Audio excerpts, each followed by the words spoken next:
Chris GETHIN here at Boise by the track here. Beautiful day, taking advantage of it. I'm going to talk to you about weak point training. Chest. Not that I've got weak pecs, but there's a lot of people out there that do. Namely because they bring their delts into the movement way too much, especially if they're on incline. You'll notice how some people, even maybe yourself, will concave your chest when you're pressing, when you're reaching failure, and your body is going into survival mode by bringing in any assisting muscle that it possibly can. So your delts overpower your chest. So what I would always specify, because upper chest is normally the weakness on most people.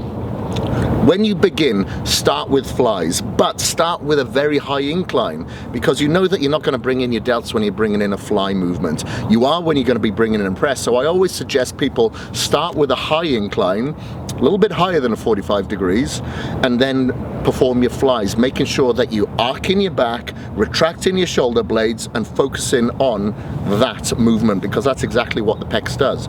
The pec pulls along the insertion point, across towards the origin on your sternum, and then releases, making sure that your chest is stuck out. Then once you've done your sets of incline flies, you can put the pad down a little bit lower than 45 degrees, because now this is when we're going to start pressing, and you do not want to bring your delts into play.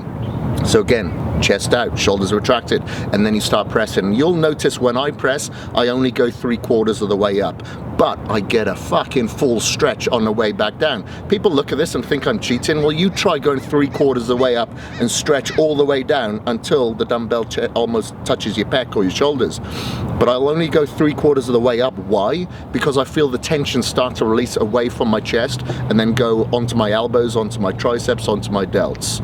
Some people come 3/4 of the way down and all the way up. That's piss easy. You can rest at the top, you can hold it as long as you want. So make sure that you keep consistent focus and tension placed upon the pecs the whole time, because you do want to knock out the reps as well before your ATP runs out if you're going a little bit heavier. So chest and things like pushing muscles, like your quads, your chest, your triceps, they're made for explosive movements. So I always say explode out the hole, especially when you're going heavy, to make sure that you contract and fire as many muscle fibers as you possibly can.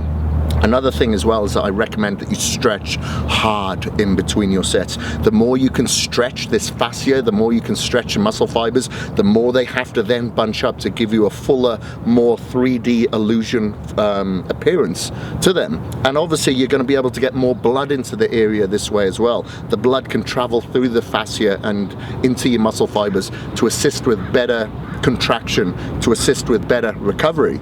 So all of these tips are definitely a staple that you need to put in, but I'm just covering weak point training, i.e. the upper chest today, because that's what I see on the majority of people being their flaw. Thanks for watching, guys. Please like, comment and subscribe if you want more videos like this.